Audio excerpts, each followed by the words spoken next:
Bien, les damos la cordial bienvenida al 18º Seminario Rafael Martín del Campo y Sánchez 2026, que en esta ocasión tiene el tema de sobre estudios Sí. actuales sobre biología, ecología y conservación de vertebrados. Y ¿Vale? bueno, en esta ocasión tenemos el gusto que nos acompaña la doctora Verónica Faría González, que nos va a dar el tema sobre interacciones intergremiales entre el puma, puma con cólera, el gato montés, Lynx rufus, la zora gris, Urosen cineroargenteos y el coyote Canis latrans, en la reserva de la biosfera Tehuacán-Cucatlán. Bueno, en este momento la doctora Catherine Babb va a dar la presentación de su reseña. Adelante, Catherine, adelante. Ok. La doctora Verónica Farías González es profesora de la Facultad de Estudios Superiores de Iztacala de la UNAM. Es bióloga de la Facultad de Ciencias. Realizó sus estudios de posgrado en la Universidad de Massachusetts en la línea de conservación de fauna silvestre. Incluso su tesis de doctorado sobre la ecología de la liebre de Tehuantepec obtuvo primer lugar en el concurso de tesis por la Asociación Mexicana de Mastozoología. Realizó dos postdoctorados en la UNAM, uno sobre ecología de conejos en peligro de extinción y el otro sobre modelado del nicho ecológico de mamíferos silvestres. Sus líneas de investigación son la ecología de liebres y conejos endémicos de México y las interacciones intragremiales de mamíferos carnívoros en la reserva de Tehuacán-Cuicatlán. Ha participado más de 14 veces en la dirección de tesis, de licenciatura y de maestría. También tiene muy diversos artículos y libros y publicaciones en libros, así como un manual de monitoreo del conejo Zacatuche. Le damos la bienvenida al 18º Seminario Rafael Martín del Campo y le agradecemos de antemano su participación. Gracias y bienvenida.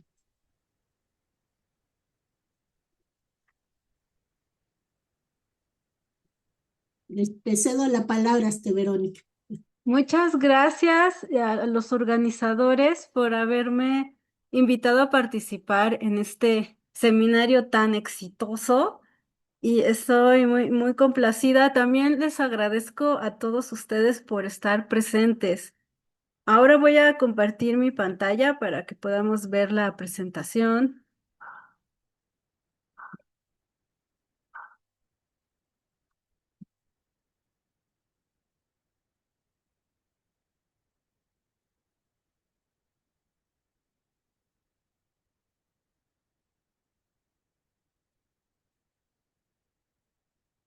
¿Ya se ve? Se ve muy bien, Vero. Muy bien. Pues en esta ocasión vamos a platicar sobre las interacciones intragremiales entre el puma y otros mamíferos carnívoros que habitan en la reserva de la biosfera Tehuacán-Cuicatlán, que es una de las áreas naturales protegidas más grandes de México. Vamos a ver conceptos ecológicos, área de estudio, métodos, resultados y discusión, conclusiones y al final habrá una sesión de preguntas. En conceptos ecológicos, empezamos con interacciones intragremiales, que son las interacciones bióticas que se dan entre el grupo de especies que forman un gremio. Para formar parte de un gremio, pues el requisito es que las especies utilicen recursos similares. En estos ejemplos tenemos dos gremios, uno de carnívoros y otro de herbívoros. Entonces, el recurso es la dieta, ¿no? ¿De qué se alimentan estos grupos de especies? El gremio de los mamíferos carnívoros son los del Pleistoceno. Entonces, podemos ver que pertenecen a diferentes familias. Tenemos un úrsido, tres félidos y un cánido y todos ellos se alimentan principalmente de carne. Por eso es que forman este gremio de mamíferos carnívoros del Pleistoceno. Y pues el ejemplo inferior, el de los mamíferos herbívoros del Pleistoceno, pues también cumplen con ese requisito. Pertenecen a diferentes familias y todos se alimentan principalmente de plantas. Las interacciones intragremiales son un subconjunto de las interacciones bióticas que dan estructura a la comunidad. Y estas interacciones bióticas se dividen en directas e indirectas. Entre las interacciones directas, aquí hay un cuadro donde en la primera columna pues están los nombres de las más conocidas en las comunidades biológicas. Después tenemos dos columnas con especie X y especie Y, que son las dos especies que van a tener interacción. Y tenemos símbolos. El símbolo positivo pues indica que la interacción es beneficiosa para la especie. El símbolo negativo indica que la interacción es perjudicial para la especie. Y el número 0 indica que la interacción ni beneficia ni perjudica a la especie. La última columna nos está indicando la depredación y la competencia, que son aquellas interacciones directas que causan mayor efecto en el gremio de los mamíferos carnívoros y son las que vamos a repasar a continuación. La competencia es una interacción perder-perder. Las dos especies que están interaccionando están perdiendo porque los individuos se ven afectados en su condición corporal, en su adecuación biológica y también en su sobrevivencia. Porque están compitiendo. Entonces, pues si te tienen que repartir los recursos, les guste o no. Y la competencia se puede clasificar en competencia por explotación o competencia por interferencia. Por explotación es cuando el recurso es limitante, es decir, que el recurso se va a agotar, se va a acabar.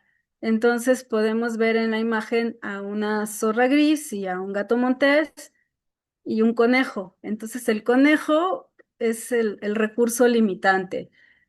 Ellos van a tener que competir por comerse a la presa y pues no va a haber suficientes conejos tal vez para alimentar a toda la población de zorras y a toda la población de gatos monteses, entonces van a tener que competir por poder atrapar los más posibles. Y el competidor más eficiente es el que va a atrapar más conejos. Pero también existe la competencia por interferencia y esta ocurre cuando el recurso no es limitante. Entonces imaginen que hay suficientes conejos para la población de gatos monteses y de zorras grises, pero el gato montés no va a dejar que la zorra gris case dentro de su territorio. Entonces, aunque hay suficientes conejos, la zorra gris no tiene acceso a todos los conejos porque el gato montés le va a impedir entrar al espacio donde habitan para cazarlos. Y a eso se le llama competencia por interferencia y es muy importante en el gremio de los mamíferos carnívoros. A ver aquí. La siguiente interacción es la depredación. Es una interacción ganar-perder, donde el depredador es el que gana porque acaba consumiendo a la presa y la presa es la que pierde. En el gremio de los mamíferos carnívoros tenemos además un caso muy especial de depredación que se llama depredación intragremial, justo porque ocurre dentro de este gremio. Se combinan competencia y depredación. Y también se podría definir como el grado más extremo de competencia por interferencia. El depredador mata a la presa, pero no necesariamente la está matando para consumirla. La puede estar matando como el grado más extremo de competencia por interferencia. Es decir, que aquí el gato montés podría no solo impedirle el paso a la zorra gris, sino en caso de que de que la llegara a encontrar dentro de su territorio, el gato montés podría matar a la zorra gris sin necesidad de comérsela.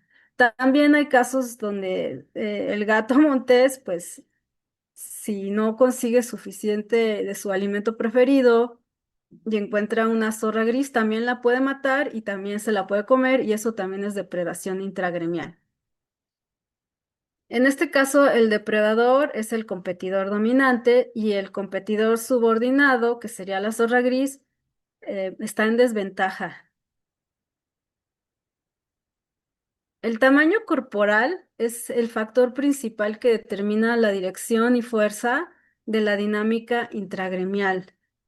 Y también porque ya vimos que no siempre tienen las mismas ventajas todos los que participan en esta interacción.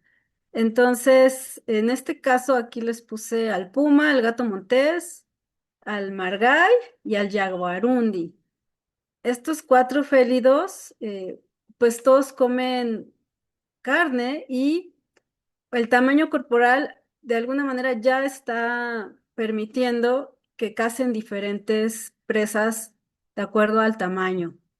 Entonces, mientras más grandes son las diferencias en el tamaño corporal entre los competidores, menos probabilidad de ataques habrá, que sería el caso del puma con el margay y el jaguarundi, ¿no? El puma puede pesar, digamos, aquí unos 20 kilos y el margay y el jaguarundi pesan más o menos 3 kilos. Entonces la diferencia es enorme. No van a competir por presas y el puma no va a gastar energía en estar ahuyentando margays ni jaguarundis. Sin embargo, entre el margay y el jaguarundi sí hay competencia, perdón, hay una competencia más intensa y las interacciones agonísticas aumentan porque sus tamaños corporales son muy similares, son casi iguales. Entonces ellos dos sí van a estar compitiendo y las interacciones agonísticas son más frecuentes. En este caso, pues lo que vemos es de que uno de los felinos, si están coexistiendo, va a ser diurno y el otro va a ser nocturno. Entonces el margay acaba siendo un felino diurno, digo, perdón, nocturno, y el jaguarundi el felino diurno. Entonces, aunque comen presas del mismo tamaño, pues cazan a diferentes horas y eso les permite coexistir. Y también en este caso el gato montés es un poquito más grande que el margay y que el jaguarundi, pesará como 5 kilos, entonces pues el margay y el jaguarundi también van a evitar las interacciones con el gato montés porque su tamaño corporal es menor, pero todavía es parecido al del gato montés y entonces están en desventaja ante el gato montés. Bueno, ahora vamos a ver interacciones indirectas y la más importante para el gremio de los mamíferos carnívoros es la llamada liberación del mesodepredador, que fue propuesto como esta carta a Nature por Crooks y Soule en 1999 y ahora es un clásico y lo llamaron liberación del mesodepredador. Ellos estudiaban los fragmentos de chaparral en el sur de California. El chaparral es un tipo de vegetación que está muy amenazado en esta región, en el sur de California, por el desarrollo inmobiliario. Entonces, quedan fragmentos y ellos se pusieron a medir el tamaño de los fragmentos y también conocían la edad de los fragmentos, que esto es en qué año se quedó aislado del parche más grande de vegetación. Entonces, con esta información buscaron, estuvieron analizando la presencia de los mamíferos carnívoros que ahí habitaban en los fragmentos y encontraron presencia de coyote, pero también presencia de gatos domésticos. Y estos gatos domésticos habitaban en los hogares, en los límites de los parches de vegetación. Y aquí el problema de conservación era que el gato doméstico estaba diezmando las poblaciones de aves silvestres. En sus resultados, lo que reportaron fue que mientras más grande era el fragmento, mientras más área tenía, había más coyotes. Y pero había un tamaño de fragmento donde ya no era suficientemente grande para que habitaran los coyotes, y entonces ahí es donde había más gatos domésticos. Y así propusieron que el coyote estaba controlando a los gatos domésticos. Y al no haber coyotes, le llamaron este fenómeno liberación del mesodepredador, porque los gatos domésticos se hacían muy abundantes y acababan con las poblaciones de aves silvestres.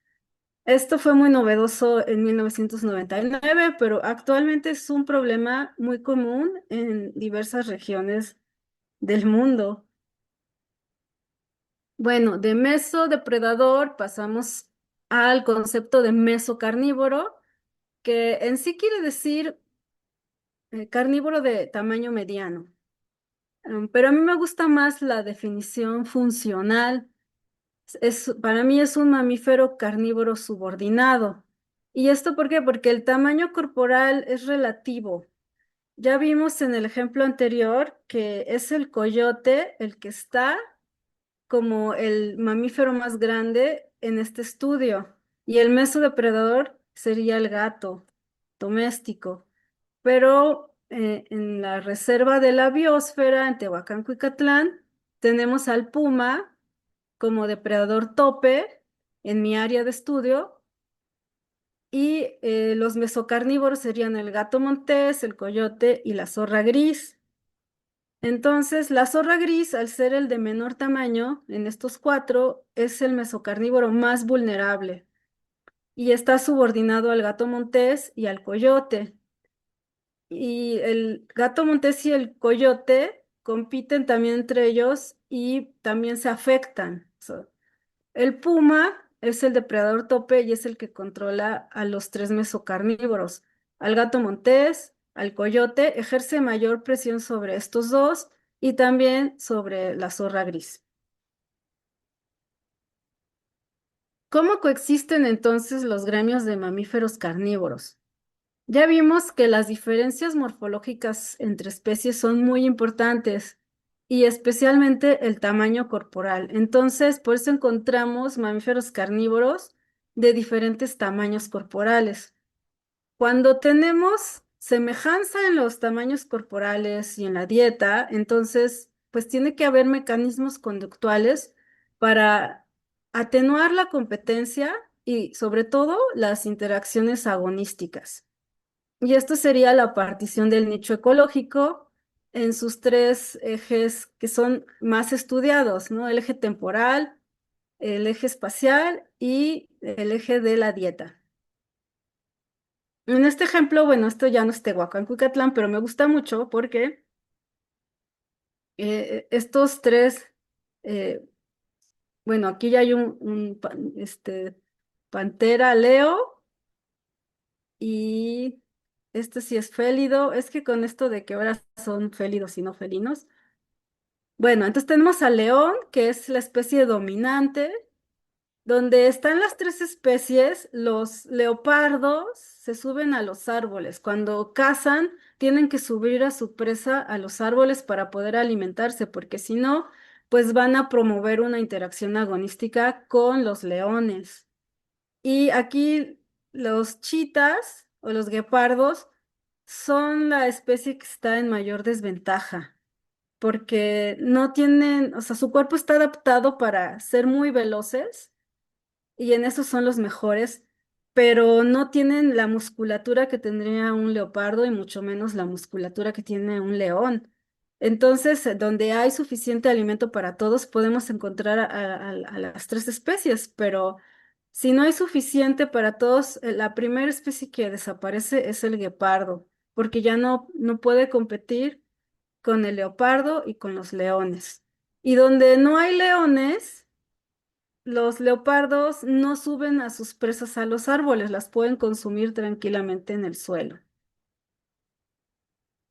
Bueno, la segregación temporal se puede estudiar al analizar los patrones de actividad circadiana, y esa es una gran ventaja en la actualidad. podemos estudiar estos patrones de actividad que son un mecanismo conductual producto de las variaciones diarias y estacionales de los factores ambientales. Es decir, que los animales detectan las variaciones entre el día y la noche y las variaciones entre primavera, verano, otoño, invierno, y son capaces de adaptarse con cambios fisiológicos para poder determinar las horas en las que van a estar activos, mayormente activos, y también las horas en las que van a estar descansando. Ahora vamos a describir el área de estudio que se encuentra dentro de la Reserva de la Biosfera Tehuacán-Cuicatlán, la cual está en el centro de México, en los estados de Puebla y Oaxaca. Tiene casi 500,000 hectáreas y esa la hace una de las áreas naturales protegidas más grandes de México.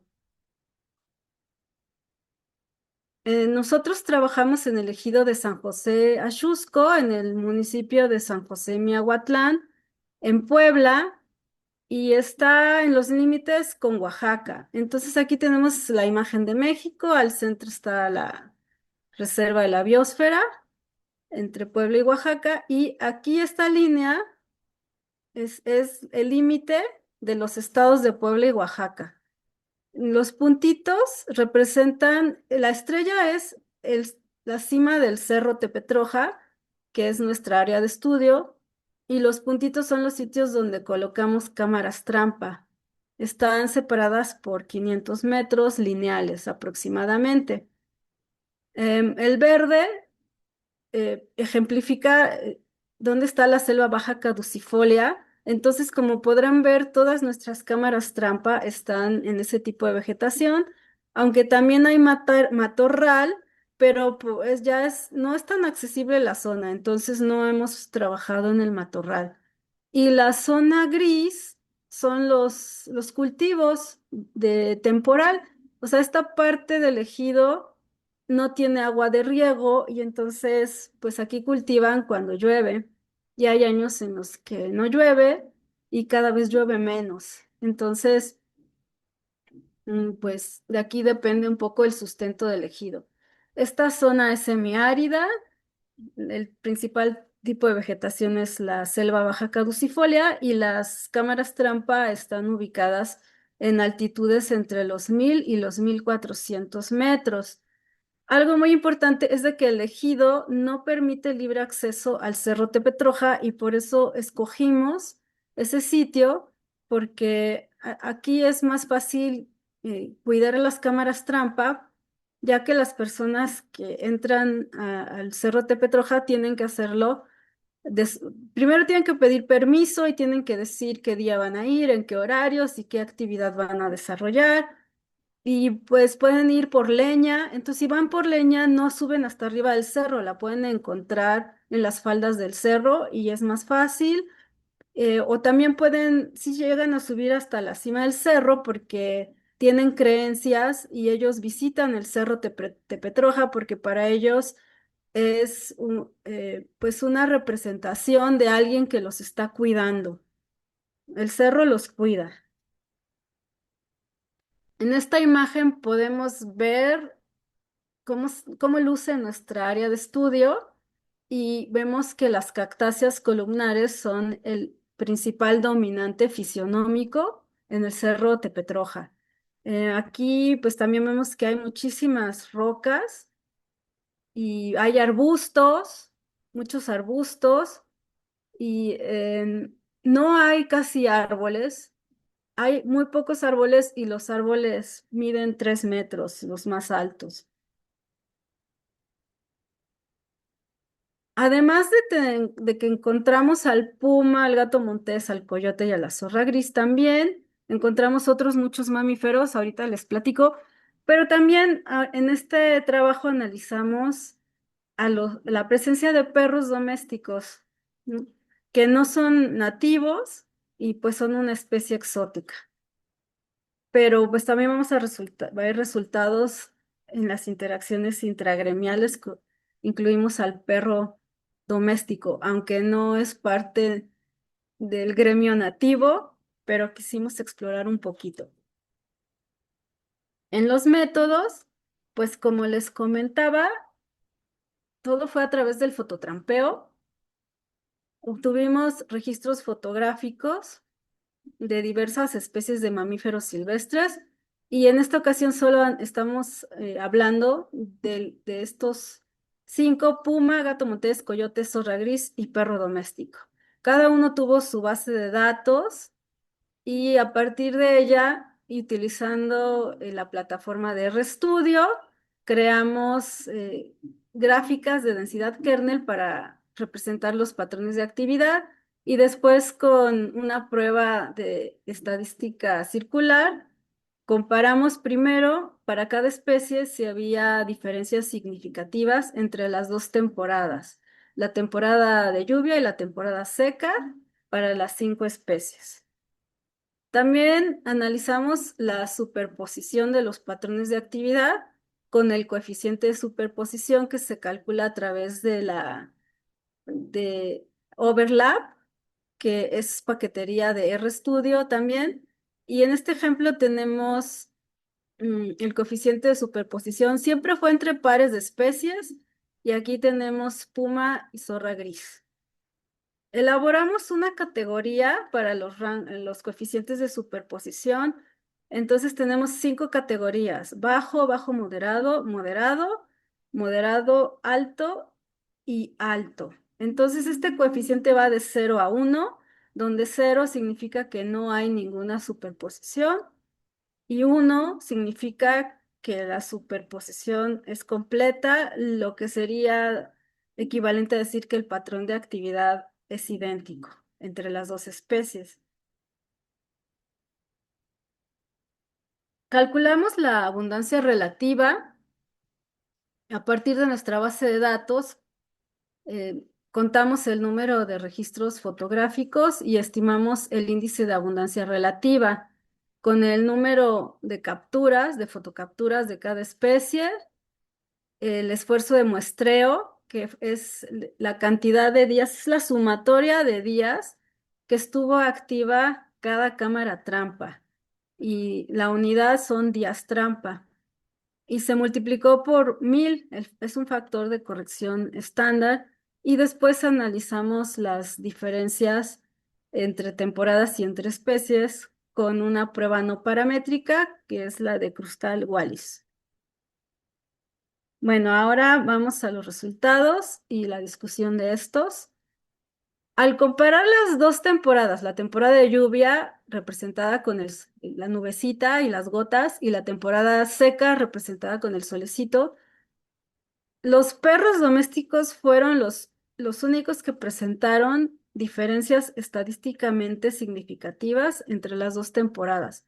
Es decir, que sus patrones de actividad fueron diferentes en la temporada de lluvia, donde hubo mayor actividad. Vemos aquí que hay mayor área debajo de la curva comparada con la temporada seca, ¿no? Y también vemos que hay más actividad en estas horas comparadas con la temporada seca. Aquí vemos, siempre vamos a poner aquí en el centro la medianoche, las 0 horas, entonces la mañana, aquí el amanecer es alrededor, un poco antes de las 6 de la mañana, entre 5 y 6 de la mañana empieza el amanecer, y el atardecer es alrededor de las 18 horas. Entonces al centro tenemos la noche, a la derecha tendríamos el amanecer y la mañana, y de este lado tendríamos, pues a partir del mediodía y el atardecer. Abajo vemos una línea con rayitas negras verticales. Estas rayitas son el número de registros. Entonces aquí en todas las gráficas ustedes pueden ver, mientras más rayitas, más números de registros. Bueno, entonces los perros domésticos tuvieron una actividad diurna con un pico de actividad después del amanecer, como 8 o 9 de la mañana. Y esta actividad se cree que está ligada a las actividades de los humanos, ¿no? Porque los perros pues acompañan a los humanos o luego los utilizan para cuidar cabras o simplemente para que estén vigilando que no entren otros perros a sus viviendas. Y los perros se pueden subir al Cerro Tepetroja con gran facilidad, de hecho les gusta, y, y por eso obtuvimos registros de estos perros domésticos. No son ferales, son, porque los pudimos identificar, les enseñamos las muestras, digo, las fotos a los ejidatarios, y ellos reconocían a los perros y reconocían de qué ejidatario son.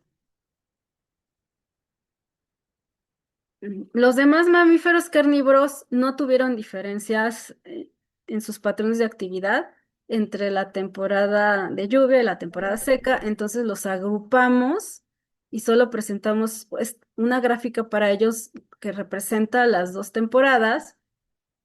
Y el puma pues tuvo actividad catemeral, es decir, que tuvo actividad tanto de día como de noche, como en los crepúsculos, pero sí tiene un patrón de actividad bimodal, es decir, que tiene dos picos de actividad. El más grande es alrededor de las 9 de la mañana o tiene otro un poco antes de que comience el atardecer.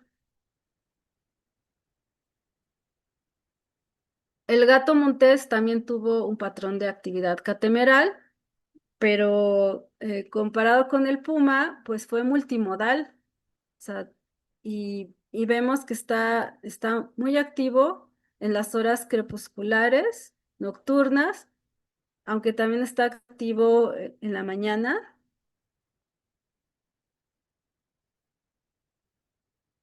Aquí la sorpresa, una de las sorpresas fue la actividad circadiana del coyote.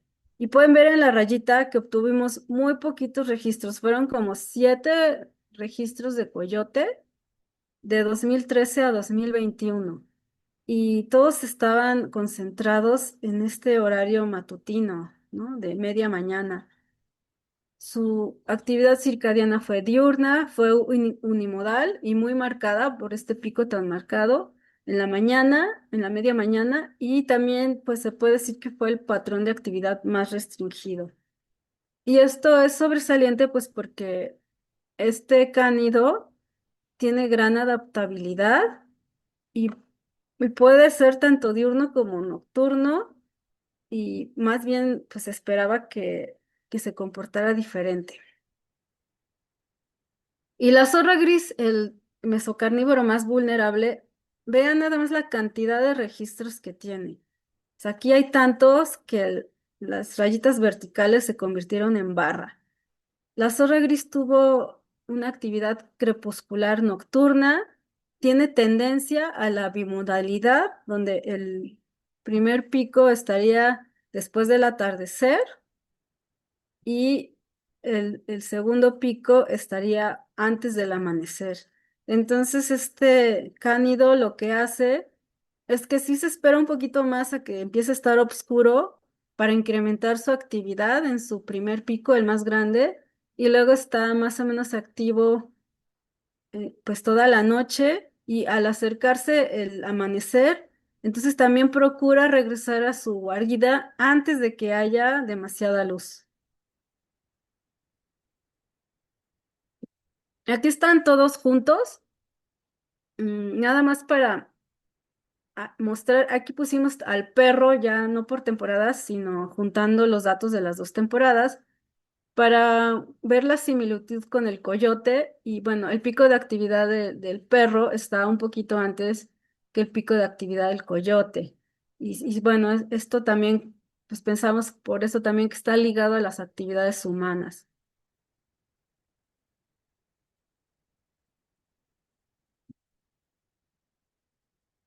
Ahora vamos a ver la superposición, es decir, analizados por pares de especies. Tenemos a la zorra gris y al perro.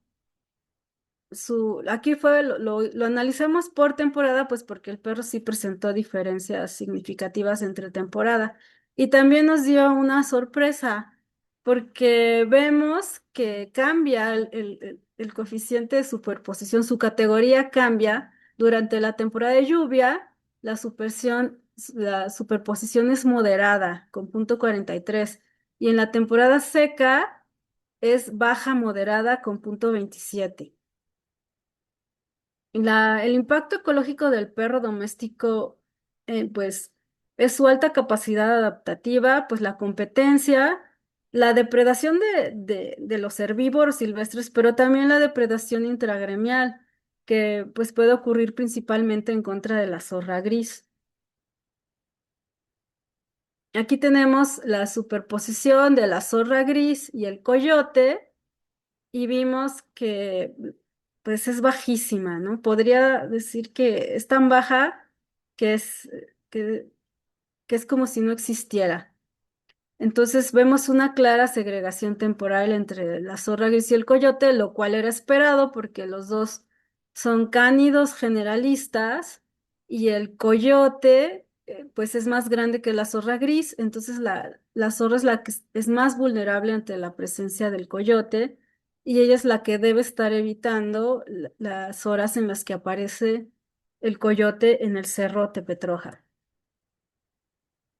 La superposición entre la zorra gris y el puma fue moderada con 0.52 y aún así se ve claramente que la zorra gris en sus picos de actividad evita los picos de actividad del puma. La zorra gris es la línea continua, entonces evita claramente la línea punteada y los picos de actividad del puma. Por último, la superposición entre la zorra gris y el gato montés también fue una sorpresa porque fue moderada alta, 0.75, y esperábamos que fuera menor porque el gato montés pues sí puede matar a las zorras grises. Sin embargo, aquí lo que creemos que está pasando es que hay suficiente alimento, coinciden en los horarios de búsqueda de presas porque comparten presas de lagomorfos y de roedores. Aquí las puse todas juntas.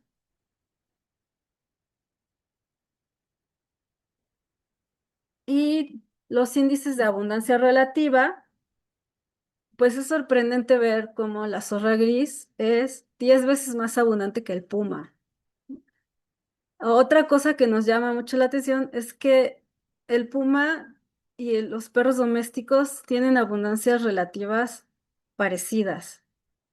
El gato montés es doblemente abundante en comparación con el puma y el que también está en cantidades súper bajísimas es el coyote, 1.2, casi imperceptible.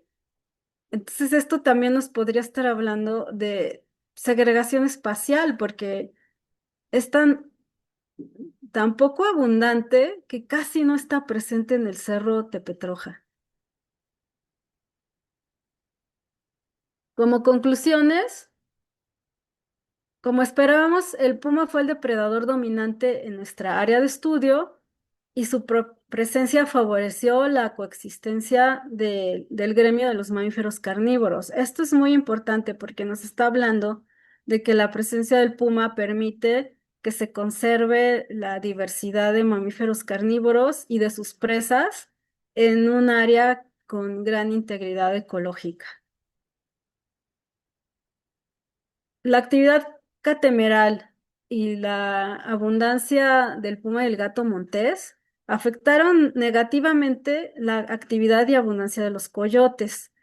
Entonces, al haber menos coyotes y los coyotes tener un patrón de actividad súper restringido, redujo notablemente la presión competitiva que el coyote ejerció sobre la zorra gris. Esto es muy importante, pues porque de otra manera el coyote hubiera estado matando más zorras grises o impidiéndoles el acceso. Y esto se refleja en que la zorra gris fue el mesocarnívoro más exitoso en términos de abundancia relativa. Y por último, la segregación temporal funcionó como mecanismo para reducir el riesgo de interacciones agonísticas y facilitar la coexistencia de los mamíferos carnívoros. Por último, quiero agradecer a la UNAM, a las autoridades de la Reserva de la Biosfera Tehuacán-Cucatlán, a mis estudiantes de licenciatura que me ayudaron para poder crear esta presentación y también porque me acompañaron a campo, a los ejidatarios y autoridades civiles de San José Axusco, ya que sin ellos, pues este trabajo no se habría podido ni siquiera empezar, y mucho menos trabajar tantos años, y al programa de apoyos a proyectos de investigación e innovación tecnológica, PAPIT, en especial el proyecto IN 215-724. Pues muchas gracias y pasamos a la sesión de preguntas. Y al contrario, muchas gracias, Verónica. Estuvo muy interesante y muy bonito tu investigación. Tenemos algunas preguntas, de hecho pueden ir colocando las preguntas en el chat.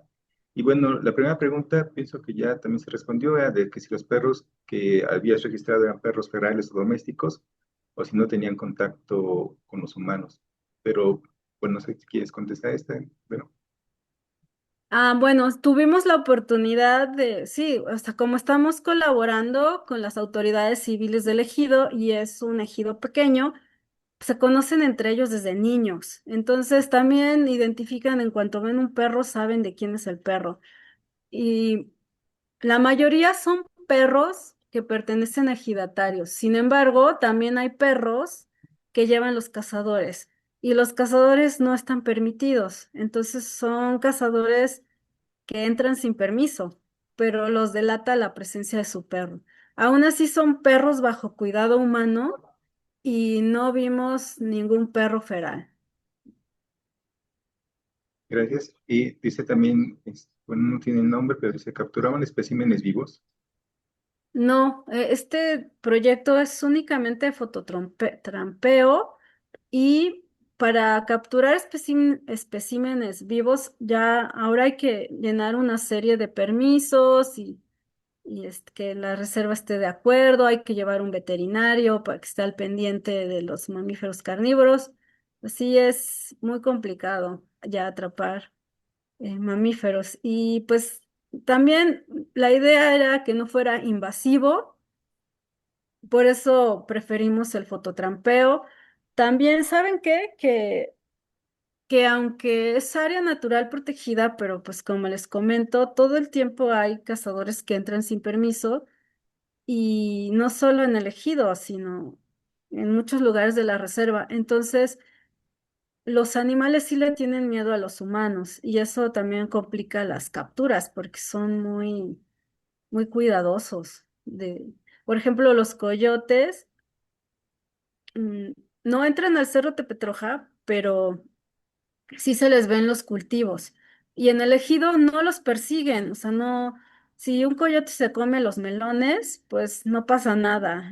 No muestran antagonismos hacia la presencia de coyotes.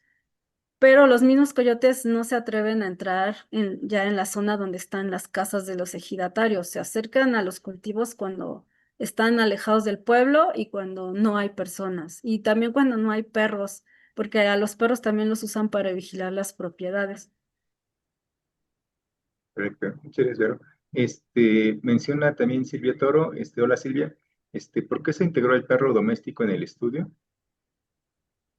Porque teníamos demasiados registros de perro doméstico y quisimos saber, por curiosidad, ¿no? ¿Qué pasaba con ellos? Y pues también porque vimos que la presencia del puma afecta a la presencia y abundancia de los coyotes. Entonces, pues el perro también es un animal con mucha plasticidad adaptativa, también es un depredador, pues es conocido por meterse a comer fauna silvestre.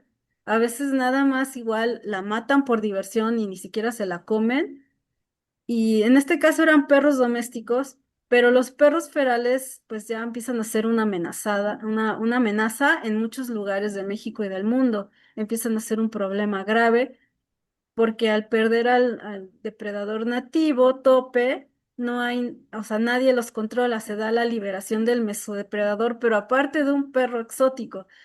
Entonces, invasor, es muy complicado.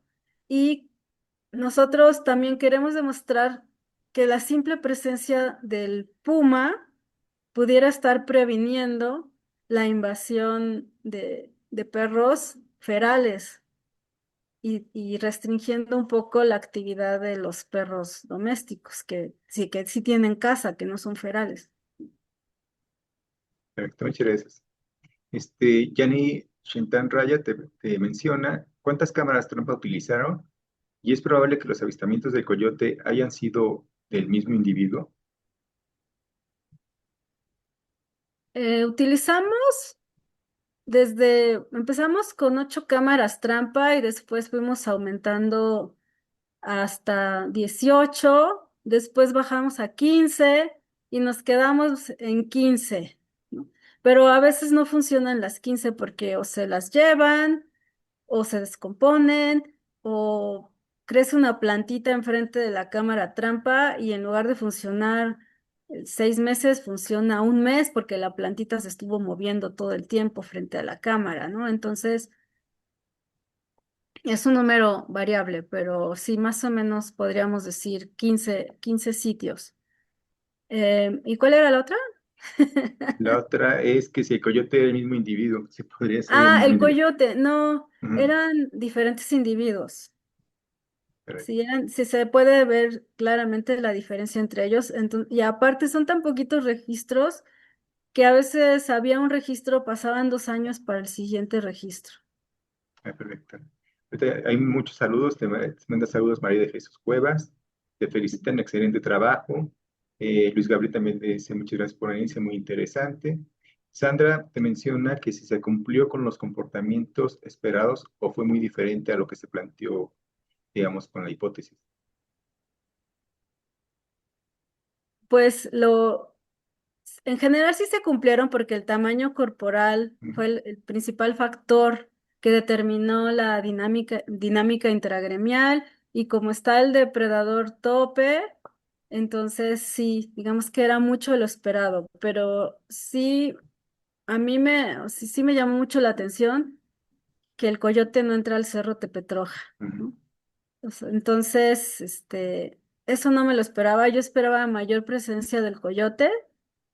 Y la otra cosa que no me esperaba es que la zorra gris tiene un coeficiente de superposición importante, de moderado alto, eh, con el gato montés, porque el gato montés también es uno de los principales depredadores de la zorra gris. Entonces yo esperaba que tuviera menor superposición con el gato montés y no fue así. Entonces, pues eso también es interesante. Creo que pues en relación a que hay buena cantidad de presas para este gremio de mamíferos carnívoros, porque de otra forma, en los estudios que están publicados entre zorra gris y gato montés, pues la zorra gris no es tan abundante y, y y tiene mayor segregación, tanto espacial como temporal, con el gato montés. perfecto. Sí, a mí también se me hizo curioso ahorita con tus resultados, de que realmente el coyote está muy, muy bajito, ¿no?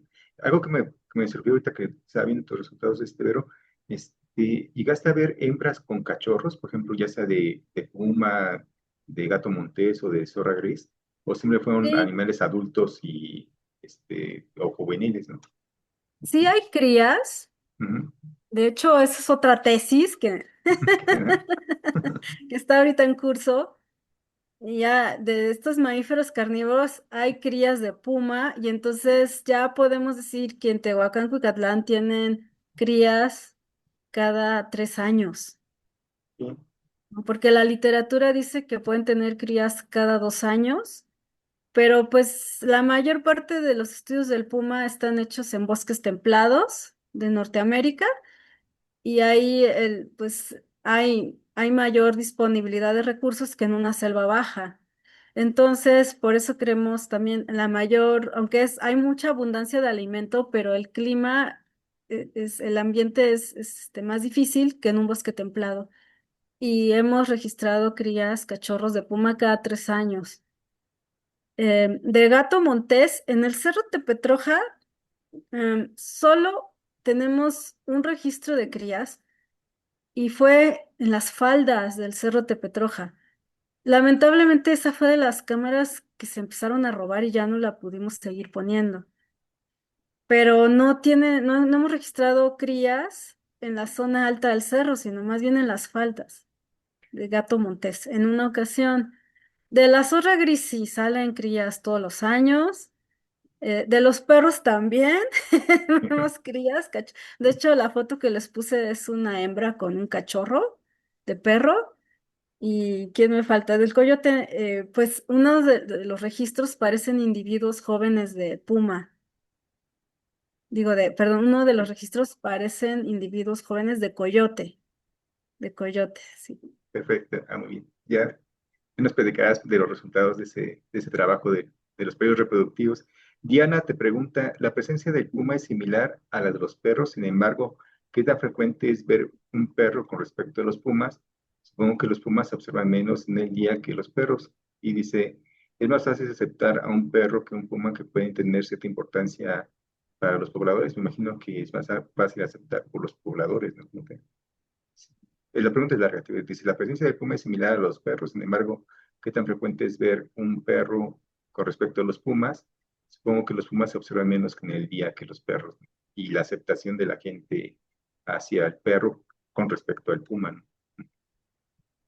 Bueno, esa es una muy buena pregunta porque Mm, estamos midiendo como abundancia relativa y lo que hicimos es el número de registros fotográficos de cada especie, por ejemplo, del puma. Si el puma sale 3 veces ese día, solo lo contamos como una vez, porque sabemos, o sea, lo podemos identificar por sus rasgos morfológicos y por el sitio donde está colocada la cámara trampa, que es el mismo puma, pero también puede salir la puma con sus dos cachorros. Entonces ahí son 3 pumas, ¿no? Es una foto con 3 individuos y todo eso suma la abundancia relativa. Con los perros es igual, los perros, aunque los perros tienen más fotos, pero los registros para abundancia relativa, por ejemplo, si el perro sale, ellos no salen solitos, siempre salen en grupos. Entonces sale un grupo de 4 perros y 4 cámaras le tomaron la foto porque el perro va y regresa. Pero tú también los puedes identificar y entonces decir, ok, tenemos 8 fotos de perro este día, pero son los mismos perros y son 4 perros. Entonces, no son 8 registros, son 4 registros. Así es como los contamos. Y pues la abundancia relativa de los pumas es un poquito mayor que la de los perros. Y entonces, pues eso es notable, o sea, aunque sean los perros de la gente, pero tienen una presencia constante en el Cerro Tepetroja. Y en cuanto a perfecto. la percepción de las personas, Mm, como es un sitio donde ellos no tienen actividades más allá de ir por leña, y tampoco hay ataques de puma hacia la población, o sea, la gente nunca los ve, no sabe que hay pumas, y entonces no tiene miedo, y más bien les gusta saber que hay pumas en el Cerro Tepetroja. perfecto. Muchas gracias, Ver. Dice, ¿llegaron a observar algún cacomistle que compitiera con zorra? Eso le preguntan a Cecilia. Y hacer otra pregunta sería si no tuviste avistamientos de gatos domésticos. Sí, sí, hay registros de gatos domésticos, son creo que 2 en 10 años, y es sorprendente porque están hasta arriba del Cerro Tepetroja, y han sido en los últimos años. Y gatos muy bonitos. Además, yo no entiendo cómo llegaron ahí, cómo siguen vivos los pobres, pero no, o sea, y no sé por qué no los hemos vuelto a ver como los perros. Entonces yo creo que sí, no sé cómo llegan y no sé si se están moviendo o si alguien se los come. Eh, ¿Qué era la otra? La Gatos. primera es que si había competencia Ah, de entre los cacomixle y cacomistles. zorra En gris. la zona hay muchos cacomistles, también hay cacomistles, hay mapaches, hay cuatí, y los cacomistles, las fotos todas son de individuos solitarios. No ha habido una sola foto donde salgan 2 cacomistles. y no se ve ninguna, en las fotos no hemos visto que estén interaccionando con otro animal y se mueven muy rápido, entonces a veces nada más puso la cola así, ¿no? Como loquitos y ya. Pero que compitan con las horarias, tendríamos que analizar los patrones de actividad para ver si los cacomistles están evitando a las zorras grises. Los cacomistles son principalmente nocturnos. Entonces habría que ver si evitan los picos de actividad nocturnos de la zorra gris. Perfecto. Dice Jaime Alain, dice, en este caso la presencia de perros, aunque no son ferales, afecta significativamente la actividad o la presencia de especies nativas en el área. Pues no hemos hecho un estudio que lo evalúe, entonces te voy a contestar así por lo que he observado cualitativamente, pues no son demasiados perros, porque pues nada más son los que pertenecen a los ejidatarios. Y tendríamos que evaluar, como que hacer zonas de exclusión donde los perros sí pueden entrar y no, para ver si, y luego medir la abundancia de las presas para ver si hay algún efecto negativo. Pero lo que sí ha pasado a lo largo de los años es que los perros se hacen mañosos, así dice la gente. Entonces van y están molestando a la fauna silvestre, molestan a los pecarís de collar. Y sí ha ocurrido que los pecarís de collar han ido matando a los perros, ¿no? Entonces los perros llegan todos malheridos por ataque de pecarí de collar y llegan a morirse a su casa. Y no creas que eso los detiene, aunque se murió uno, al día siguiente ahí están todos otra vez en el cerro Tepetroja molestando pecarís hasta que un pecarí los mata, ¿no? Entonces eso es lo que nos ha contado la gente, porque luego les decimos, oigan, y este perro ya no sale en las cámaras trampa. Ah, es que ya lo mataron los pecarís, ¿no? Y así. Ah, bueno, déjame- aquí está. Ya. Bien, sí, más preguntas y más felicitaciones, Vero. Dice, Saraí dice, bueno, excelente trabajo. Nuevamente es, ¿por qué razón crees que fueron tan pocos los registros de coyotes, ¿no? Por la presencia del puma, porque las cámaras trampa están en la parte más alta del Cerro Tepetroja, ahora sí que las ponemos donde la gente prefiere no subir y cuando sube es por motivos de creencias, de pedirle favores al Cerro Tepetroja o de agradecerle al Cerro Tepetroja algún favor recibido y son muy poquitas las personas que suben para eso. Pero lamentablemente también porque ahí es donde suben los cazadores ilegales, ¿no? También por eso a veces se llevan nuestras cámaras trampa, las que entran a cazar sin permiso. Pero los coyotes yo creo que no están entrando hasta arriba por la presencia del puma, porque los pumas también están en la zona más remota del Cerro Tepetroja. Perfecto. Alondra te pregunta que cada cuánto tiempo revisaste las cámaras trampa y cuánto tiempo en años fue la duración del estudio y si tuviste variaciones en años con sequías prolongadas. Sí hay variaciones. Estos años que fueron muy secos, que apenas terminaron, fueron como 4 años muy secos y sí disminuyó la abundancia relativa, este, pues de la mayoría de las especies. Eh, Se ven los ciclos poblacionales también, ¿no? Cómo aumentan y disminuyen. Em, Estas gráficas son elaboradas con 4 años de datos. El coyote sí tuvimos que meterle de 2013 a 2021 porque no había suficientes datos en 4 años, pero logramos estar trabajando ahí más de 10 años, 11 desde el 2013 hasta el 2025. Entonces, 12 años. Aquí no pusimos los datos de todos los años, pero esa es la información que tenemos y sí se ven esos ciclos los teóricos, ¿no? Donde la población aumenta y luego disminuye y luego aumenta, ¿no? Para la mayoría de las especies. ¿Qué otra fue la pregunta? Ya no me acuerdo. Era con respecto a los registros de coyotes. Ah, sí que sí hubo las variaciones de sequía, eso ya lo preguntaste. Lo del tiempo de duración, eso también ya lo contestaste. Y la otra es ir, cada cuánto revisaba las cámaras trampa. Ah, sí, cada cuánto ¿Sí? reviso las cámaras. Cuando empezamos el proyecto, pues era mi primer proyecto de fototrampeo, entonces las revisaba cada mes y medio.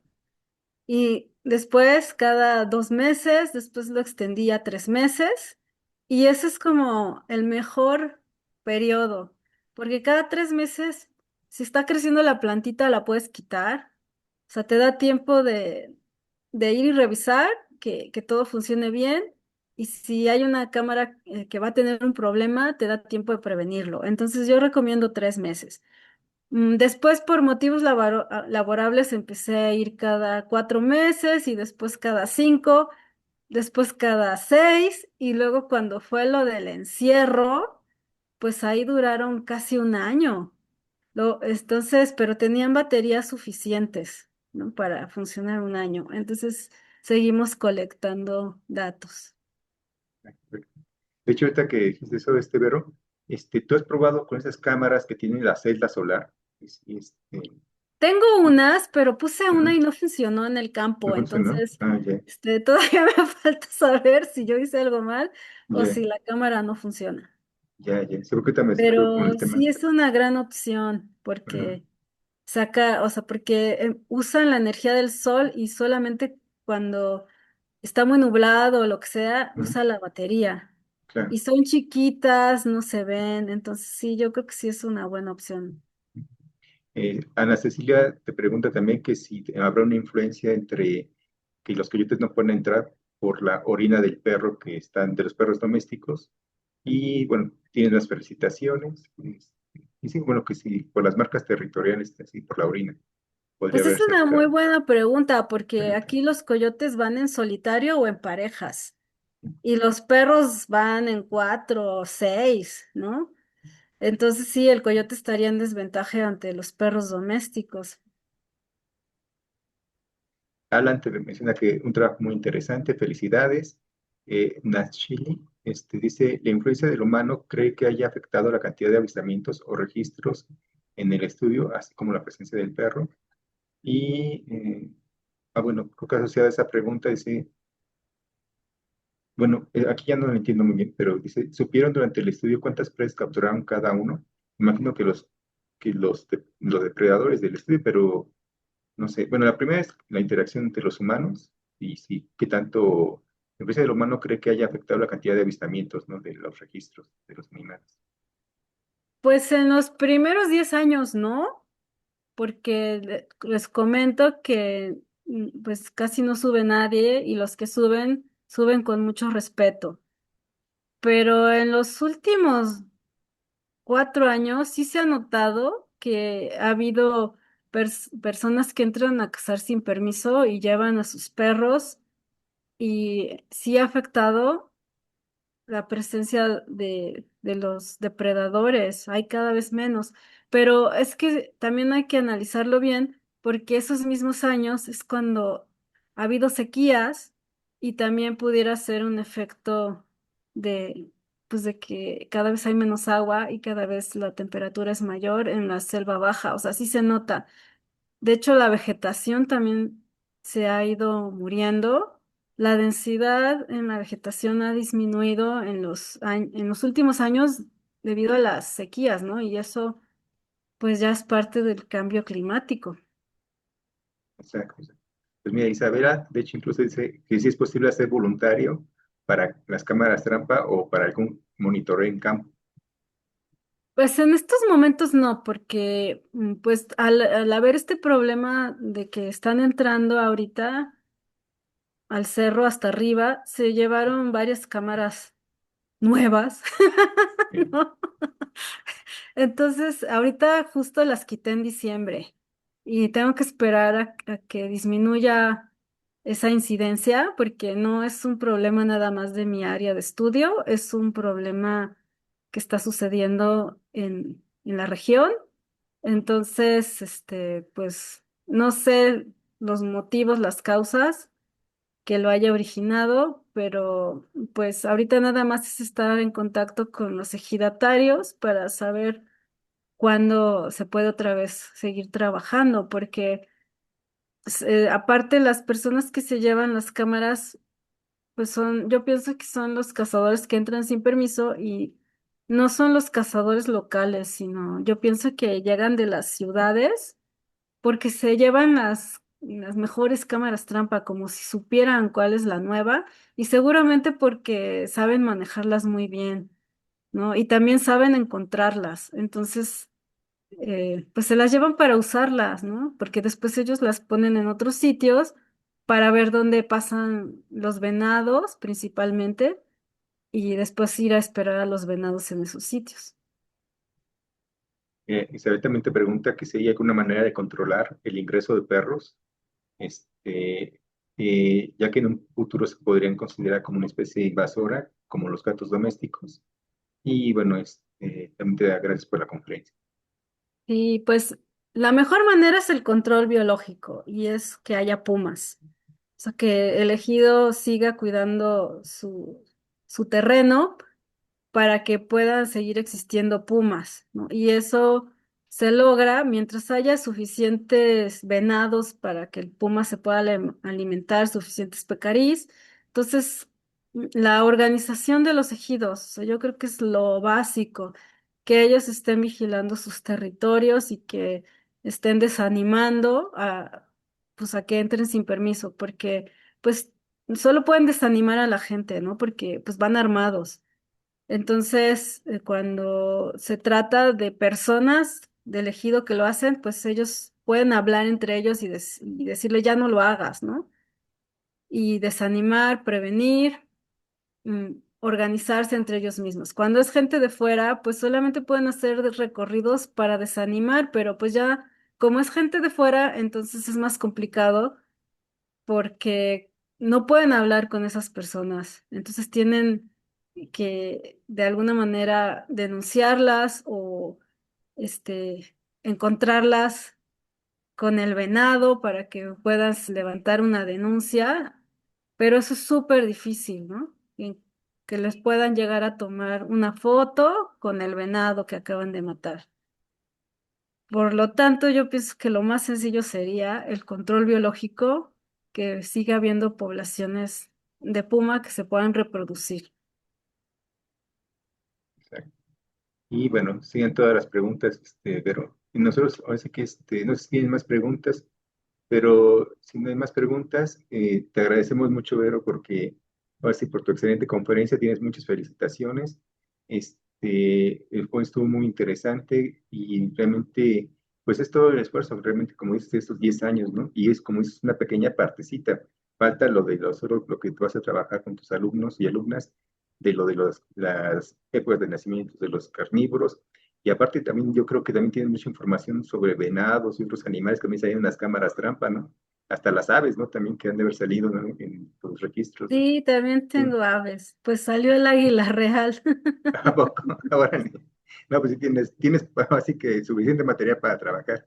Y sí, Sí. qué bueno, Vero. Pues les agradecemos mucho también su asistencia. Y bueno, ya está en el chat, está el link de la asistencia como tal. Y bueno, los esperamos el siguiente martes 26 de mayo con la conferencia Colibríes Endémicos, Lampornis piridipalens y Lampornis sibilae presentan la complejidad biogeográfica de América Central nuclear. Lo va a dar la doctora Rosalicia Jiménez de la Universidad de Guatemala.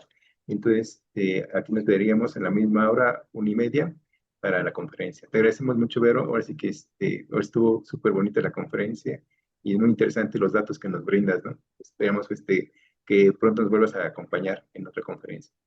Muchísimas Ah, gracias a todos. sí, sí, Vero, que si le puedes compartir, sí, ahorita ya, era del enlace de asistencia, correcto, sí. Sí. Bueno, pues muchas gracias, Vero, que sí, estamos en contacto. Hasta luego, que tengan Gracias, excelente bye. semana. Hasta luego.